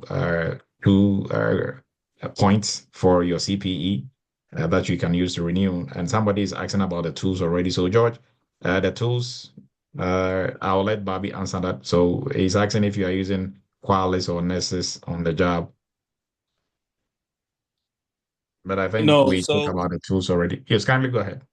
Yeah, so like I said, I mean, during the interview, they did ask me if I know any vulnerability scanning too. And then, of course, we did the entry course. We went through Nessus. We use Nessus to scan tools, like demonstration of it, right? But on the job, we do have the vulnerability management folks. They do all the scanning and they come out with whatever all the vulnerability that they find. They send it to us. So I do not use any scanning tool on my job. The only tool that I use, like I said, was the SolarWinds. It's used for monitoring, tracking devices, network devices, and Tanium. Also, is a monitoring tool. All right. And I think, oh, there was a hand up. And then also, someone was asking about, so how many years of experience do you put on your resume? I think John asked something similar. So the number of years on your resume is a combination of your soft skills and your technical skills, right? We've spoke about this for a while. People are always of the view you should have worked in cybersecurity for 5 years for you to be able to apply for a role that even will require some transferable skills from, your other field. So it is on individual basis, right? You cannot just say, I'm just going to put 6 years working experience or 7 years working experience. What have you done prior to what you want to do? what, is the amount of, if we quantify it, what is the amount of soft skills that you are bringing? And for some roles or some other jobs that you are doing, there are even some technical cybersecurity skills that you are bringing, probably you are not even aware of, right? So we look at that at Eretmis, we look at that on individual basis, and okay, we will say, okay, in a ballpark of this, I think you are supposed to be good. Because, for example, if I was a manager at whatever job that I was doing for 10 years, and I'm applying for a cybersecurity manager role. Now I've done the training, I've done projects, right? Am I going to say I have zero management, managerial experience in cybersecurity because I've never been a manager in cybersecurity? Obviously not, right? So individually, you are going to, look at that on individual basis. So, but for folks, for all our students and interns, once you're done, we do one-on-one when it comes to job placement. So we'll be able to come up with, okay, roughly, I think this is where you can comfortably say you are within this range, right? And what employers are looking for, they are not just your technical skills, they are looking for your soft skills as well. So, Bobby, any final words? If somebody wants to start from scratch, I'm starting today, like you started. What are some of if you are starting today, how are you going to advise Bobby? So, Bobby today and Bobby starting, what is going to be some of the things that you're going to tell yourself if you're starting today, based on what you know now? Yeah, I mean, based on what I know now, I would say I need to motivating myself. I mean, you should know why you want to do this, right? For me, when I was leaving the military, a lot of folks were like, no, you don't have to leave. It's rough out there and all of that. And of course, I know a couple of friends who left and they struggled for some years before they could get anything meaningful to do. But I wasn't scared. Honestly, I wasn't scared because I knew if I put in the effort, I can make it, right? So it is all about knowing why you want to do this and putting all the resources. And then also, I invested in this. I did invest in it. My last 6 months before I left the military, I wasn't really sleeping, chasing this certification. Of course, during my interview, nobody really asked me about my academic background. And the chance that I've had to sit in the hiring team with them, we don't even ask anybody what they have in terms of their qualification or anything. It's about just what you can say during the interview, right? So, and you cannot say anything if you have not invested your time going through everything. So, yeah, the only advice I have for everyone here is doable, and you have to be with people who can also motivate you. When I was going through the internship, I mean, I have folks on my team where I can reach out to. Derek was one of example. I could reach out to Derek. We would discuss stuff, and we were motivating each other that we can do it. And Derek got a job, I think 2 months before I left the military, and then I got a job after that. Right. So it is all about knowing why you want to do this. Don't be scared about the number of people out there trying to break into this. You see, they'll put a job like 2 hours on LinkedIn and it's over 100 applicants, and you think you cannot, break through. No, you should know that it is doable, put in the efforts, and then everything will pay off for you. If when it comes to recommendation, of course, I use Eretmis. I remember the first time I saw Dr. Du popping up on my Facebook page. For some reason, I knew he was credible because of what he was wearing. He was wearing his military uniform, and being someone in the military, I know. You cannot wear such uniform and lie, because integrity is one of the things that we uphold high in our military lifestyle, right? So I knew he was credible. So reaching out to him and for him to talk to me that, hey, I don't really need all those programming languages. I don't need any training in Python or whatsoever. Yes, that was the pickup point for me. I built on that and I knew I can do this. So I would definitely recommend Eretmis because, like I said, we didn't do anything RMF in Eretmis, but every single project we did today, I've been able to transfer all those knowledge, and it is paying off for me right now, right? And every single investment that I put into this today, I think I'm getting it in the good way. All right, Bobby. Appreciate your time. Now, wrapping up. So I think next week is Easter. So next week, Friday, we are all going to be off celebrating Easter with family.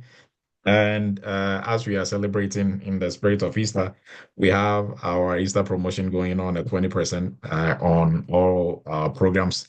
And as we are wrapping up, if you are looking to get into the AI space, now we have, I think, our very first AI specialist role in the Eretmis family. So he will be coming up here shortly, sometime later. So for our AI program, if you're looking to break into GRC of AI, then our AI governance specialist course is the place to be. And for our cloud security, you heard from Bobby. If Bobby had gone through this before, now he would have been making between 175 and 220 or 230, right? And I think somebody was shouting, really, what are you talking about? We have a handful of Eretmis alumni who are making 250 plus on one job. They are not doing multiple jobs, one, right? So it is very possible. And although they came from no IT background like Bobby, right? So it is very possible. If you want inside scoop on that, you can reach out and we will talk about that later. But our cloud security, the best cloud course out there, is vendor neutral. So we go through AWS, Azure, and then Google Cloud. Now we take you through the theory, knowledge, skill, give you a very strong foundation like we do at Ritmus, and then we move into working on projects. So you can learn all you want. If you don't do, especially in the cloud, if you don't do just learn theory, your theory will be useless, right? So you learn and you do to have a better appreciation. And if you learn well, you'll be able to do well as well, right? But learning and not doing, or just doing without learning, you are always going to, have some gaps in your knowledge base. So jump onto this also if you are looking to polish up in the cloud. Now, if you are looking to start from scratch, build a cybersecurity career, then we encourage our cybersecurity entry-level course. This is a 4 months program. First 2 months you are learning.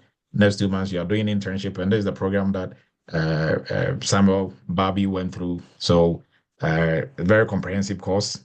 It gives you the foundation to be able to do anything and everything, right? The only thing you cannot do with this course is to become an ethical hacker. Aside that, everything else on the blue side, you will be able to function in, right? Can We someone have, join the yeah, can someone join the internship without the entry level? yes, but caveat to that is you should come in with a very good working knowledge of cybersecurity, right? So if you had training elsewhere, whatever you did, in the internship, we are working on projects. So it's project, project, project. So that is not where we break down the concepts and the theory for you. We expect you to come in with a very good working knowledge in the concepts and the theories. So when we are working on the projects, you have a better appreciation of it. We are actually teaching you how the job is done now, right? And everything that we do there, the best part about it is we do them almost 90% of them manually. So if you go to an interview and you have to break things that you've done, you break them down. It's not just like, oh yeah, we did Rick's assessment and we used ZenGRC. And so what did you really do? We just used ZenGRC, right? That is not going to get you the job. But we did Rick's assessment. We used this framework. This is how we identified our scope. This is what we did. How we identified, our gaps. This is how we came up with our risk analysis, and risk treatment, right? So you'll be able to walk through and you understand what you are doing yourself as well, right? So we expect you to come in. You can join just the internship, but we expect you to have a very good working knowledge coming into the internship, right? So, but if you are starting from scratch, then we encourage you to go through the entry level, right? I can reach you directly with the number below. Yes. Yeah, so you can test WhatsApp, somebody is going to respond to you. And for our highest paying course, our highest paying student is from our PCI DSS course, right? And for this also, if you are totally new, we are not going to accept you into the PCI training. You should have a very good working cybersecurity background, or you should have a very good working IT background to qualify for this one, right? So if you're totally new, you can go through the entry level and then after that jump into the PCI training. Now for internship, like we're discussing with Charles, you can join, but you should come in with very good working knowledge, right? And because, like I said, it's projects, and we are working on these projects one after the other. You're actually going to see how the job is done, right? And you are doing this for two of our sister companies, and for Bobby and everybody else in Eretmis. When they get jobs, guess who is going to do the job verification for you? The companies that you did the projects for, right? So, and the projects that you do, they go on your resume. The companies, they go on your resume. So, unlike your other counterparts who are putting companies that they probably didn't work for, projects that they've never done or cannot defend, you are putting companies you actually worked for, projects that you actually did, right? And that is going to be the difference between you and them, right? So, and then also the major difference is you can actually do the work when you are given a chance, right? Than people who say they can do it and then when they get a job is a different thing altogether. Now, our cyber chat Eretmis group, our WhatsApp group, that has been posted in the chat already, so you can kindly look at it. And our YouTube, we encourage you to subscribe to our YouTube. That way you don't miss anything that we do on cyber chats, right? And with that, appreciate everybody's time. So if there are any questions, last minute questions that we didn't tackle, you can kindly bring it up. But Dr. somebody's Edu, when asking, does the next PCI DSS class start, and also the cloud security? When is the next cohort starting for those two, so please? all of them tentatively second week of May, right? So, but the actual dates are going to be posted, but tentatively second week of May, right? And somebody is asking, is it 280 or for one job? Is that yes, that is very possible. I mean, there are people making so like how much do you think some like a CISO in maybe Walmart or those companies, how much do you think they are making? Or even director of cybersecurity in Walmart or those companies? 250, no, nobody's going to take that for like a CISO or VP position in those companies. 350. Yeah, some make a lot. Yeah.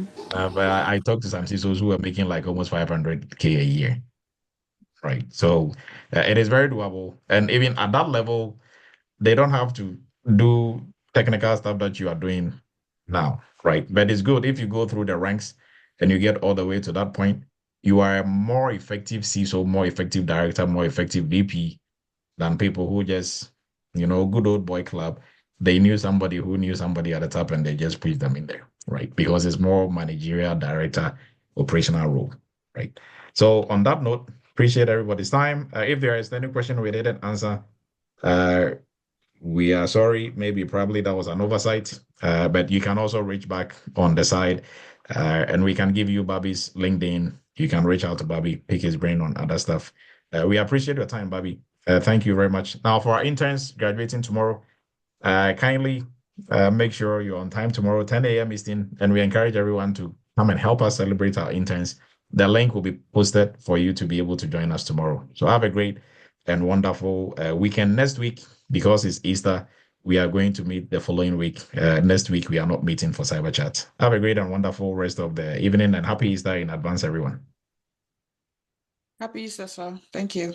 All right. Good night, everyone. Happy Easter, Dr. Good night.